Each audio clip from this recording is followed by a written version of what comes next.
Evening, everyone. Welcome to the Gehi and Associates special. I am attorney Soraya Rahman. I'm the managing attorney at Gehi and Associates. And with us today, I have Kanika Chaudhary. She's an office manager at our Ozone Park branch. Today, we're going to talk about many different topics. Today, we'd like to start with the topic of asylum, which is very popular in our community. So we will be talking about that a little bit to share information about the process and what is required for asylum. So we'll be sharing that tonight with you all. So, Kanika? Yes.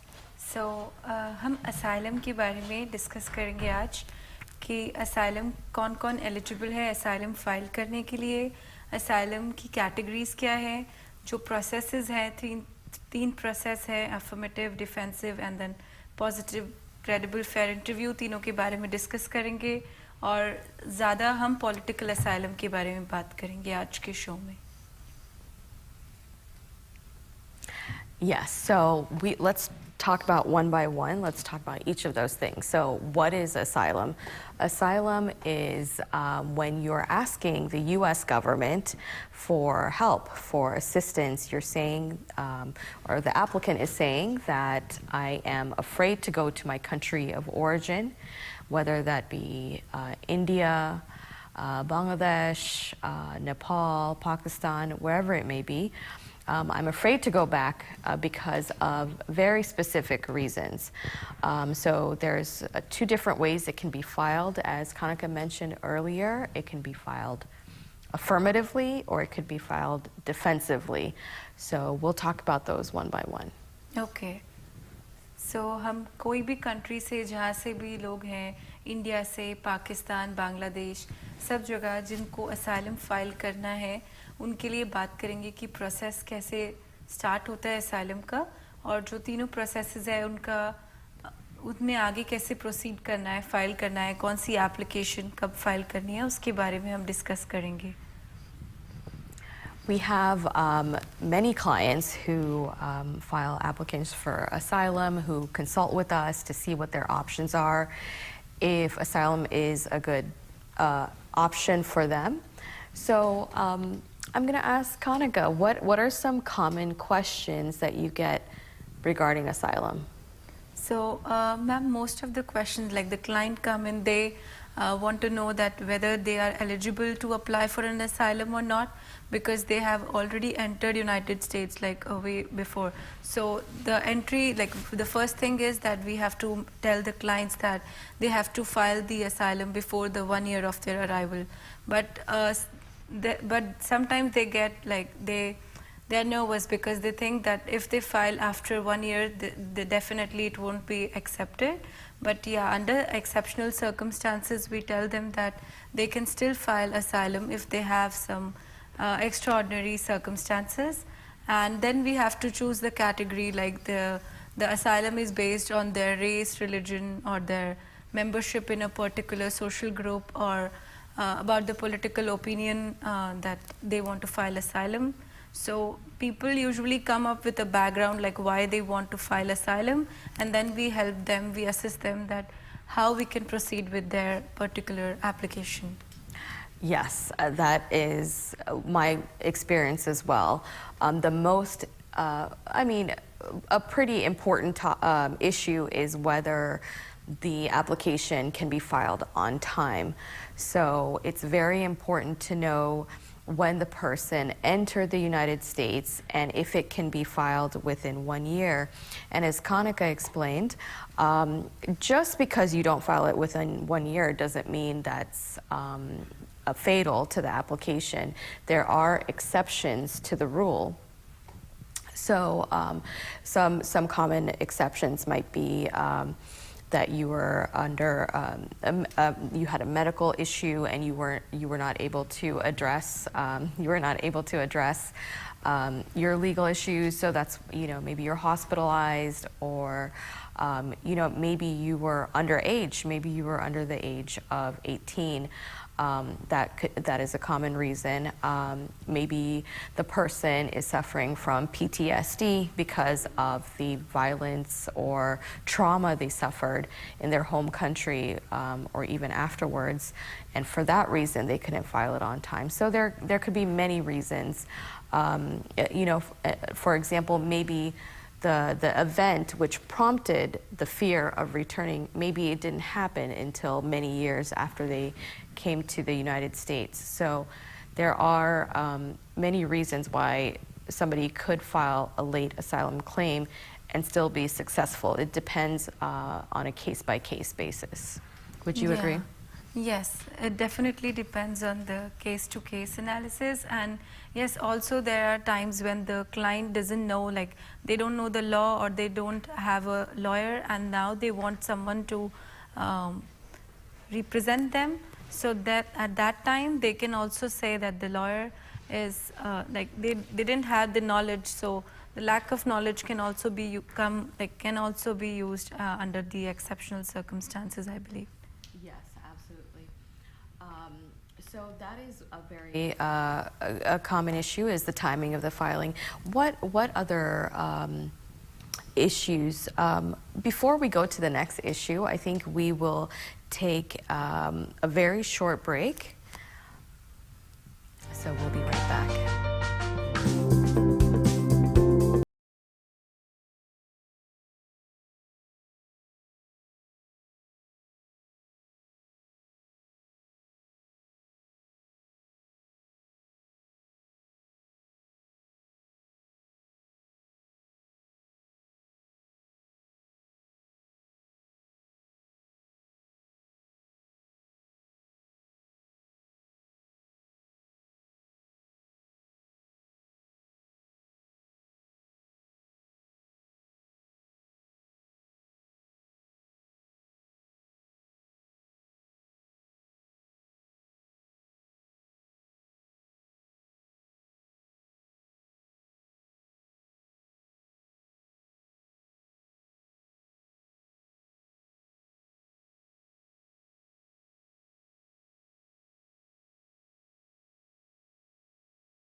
Welcome back.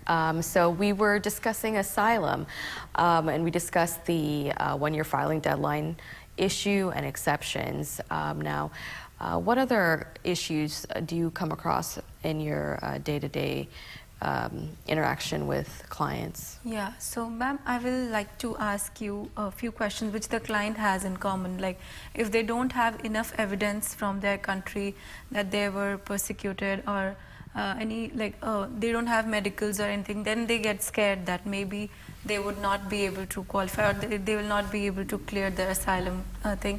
So can we help these clients who have less evidence? Yes, that also is a very common question from our clients or people that we consult with on a daily basis. So I was a former asylum officer at the asylum office, so I can say that I've also been practicing immigration law for approximately 10 years. So I can say that it's important to keep in mind that an applicant's testimony, meaning what they are saying, is evidence. This is under U.S. case law, under the matter of Mogherabi. It says that an applicant's credible, consistent and detailed testimony is considered evidence. So from the situation itself, a person is afraid something happened in their home country, and for that reason they had to flee. So naturally it would make sense that they don't have time to grab all their medical records, to grab all evidence for their claim, because at that point people are concerned for their safety. They just want to get to a place of safety. So what is most important when making a claim for asylum is a person's testimony. Everything else, if it's reasonable that they have the evidence, then they should have the evidence. If it's reasonable for somebody to have, for an applicant to have a medical record, they should have it. But if under the circumstances it can be considered not reasonable, then the deciding officer or the judge will take that into consideration. Okay, thank you. ये बहुत सारे लोगों का question होता है कि हमारे पास enough evidence नहीं है तो हमारा केस पास होगा या नहीं. तो ये उन सब के लिए है कि आपको चिंता करने की ज़रूरत नहीं है, क्योंकि आपकी टेस्टिमनी आपके लिए इनफ है and plus reasonable evidence. And ma'am, there are more questions like from clients. They say that like, what is the affirmative process, what is defensive? They don't understand that what's the difference between the two, and why one process is going through USCIS and the other is going through the court, immigration court. So for that, I would like you to explain something. Sure. So there are two processes, two places where someone can apply for asylum. So the first one is affirmatively. So that means that they are taking the first step. They are affirmatively, they're taking the initiative in applying for asylum. Perhaps that means they came to the United States on a visa, and maybe they're within their status, or maybe they've overstayed. Excuse me. Okay, so I think we've got a caller. Oops, I'm sorry, this is my first time on the show, so I may have hung up on if you called into the studio, so please feel free to call back. That's, you might be in status, the person might be in status, or maybe they've overstayed. So they are filing their asylum application with the immigration office known as USCIS, and waiting for their interview at the asylum office. Yes. Yeah.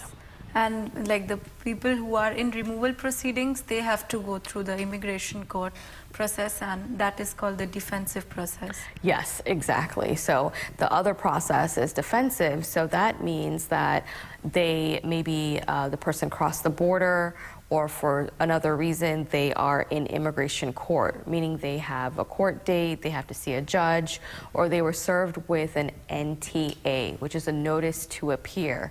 So at the point that they're served with an NTA, and the NTA is filed with the court, then the immigration court has jurisdiction over the case, and the proper place to file the asylum application would then be the immigration court, and it's a defensive application because you're filing defensively. You're saying, you're telling the judge, I know that the ICE, the prosecutor, wants to remove me from the country, but I have a defense. The defense is that I am afraid to go back, and this is my application for asylum. Okay. So बहुत अच्छे से हमें दोनों process के difference के बारे में ma'am ने बताया है. अब आगे कुछ चीज़ें हैं जो हम डिस्कस करना चाहेंगे. I did it again. I'm so sorry. So ma'am कुछ लोगों का क्वेश्चन ये भी होता है कि जब हम affirmatively फाइल करते हैं तो USCIS officer, like it goes from one USCIS officer, then the supervisory USCIS officer reviews it, and then it goes to immigration court. So they think that the person who file affirmatively gets more time and more chances of winning because it has to go through many people. So is it correct? That is true in a sense, because when you file affirmatively, you get 2 bites at the apple. So you get your first chance at the asylum office with the asylum officer. If the asylum officer does not believe that there's a strong claim for asylum, then they refer your claim to the immigration court. So that person then has 2 chances to prove their case, whereas somebody who is already in removal proceedings and filing for the first time. Okay, I'm just going to pause and see if I can do this properly. Okay, so we are going to answer. Hello, this is Attorney Sarai Rahman. You're calling into the live show. Hello, how are you? I'm good. How are you? Doing well, thank you. I have a question.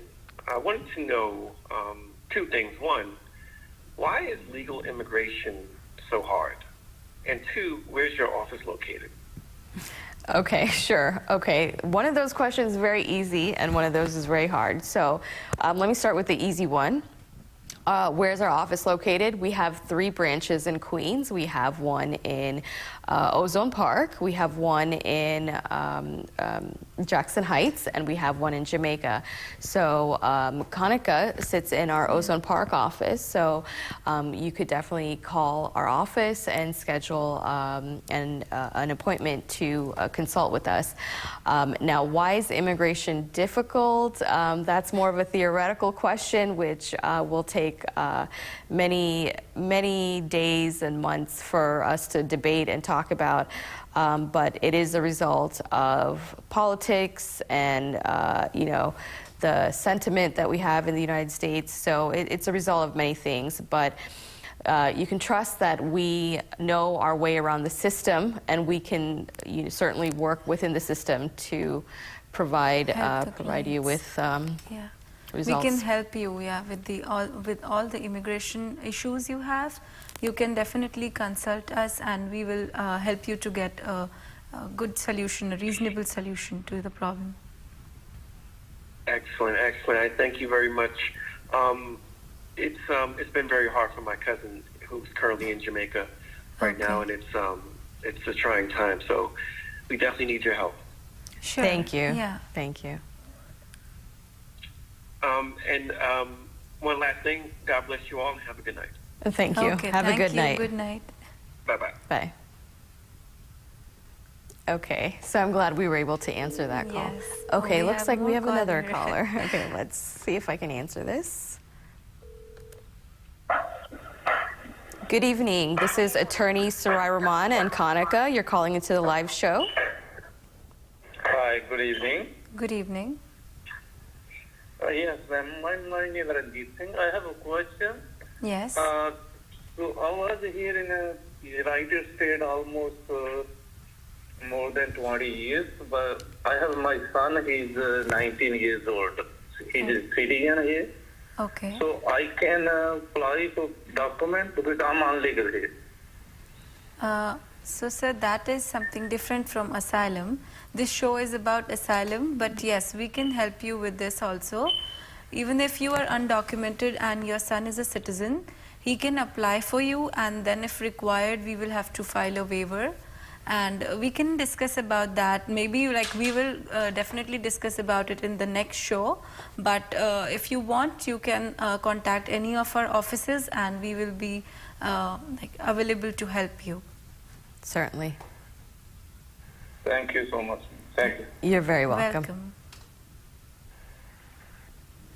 Okay, so yes, you had a question.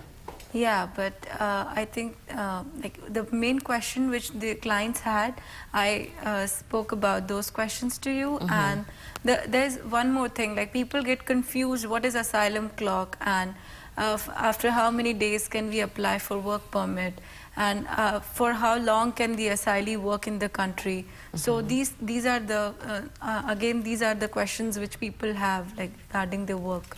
Yes, and those are very important questions, because then the next question is, why bother applying for asylum? What is the result? What do you get?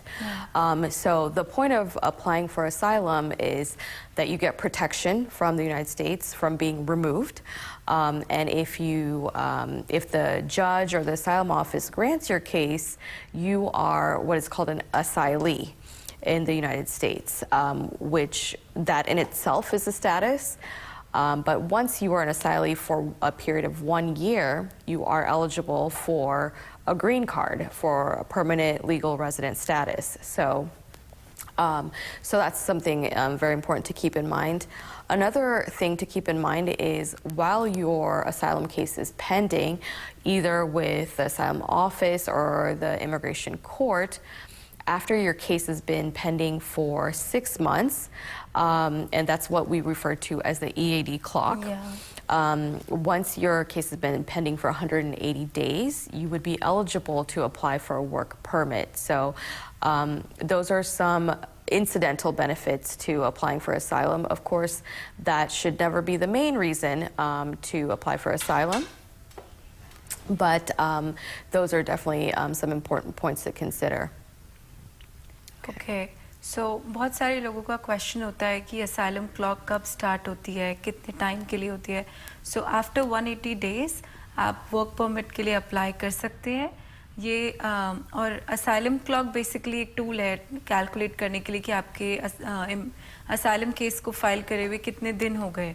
अगर वो USCIS के साथ filed है तो हम receipt notice की date से asylum clock का डेट स्टार्ट करते हैं, और अगर वो कोर्ट के साथ फाइल्ड है तो कोर्ट वेबसाइट पे जब आप अपना नंबर डालेंगे तो आपको पता चल जाता है कि कितने डेज हो चुके हैं, कितने दिन पेंडिंग है.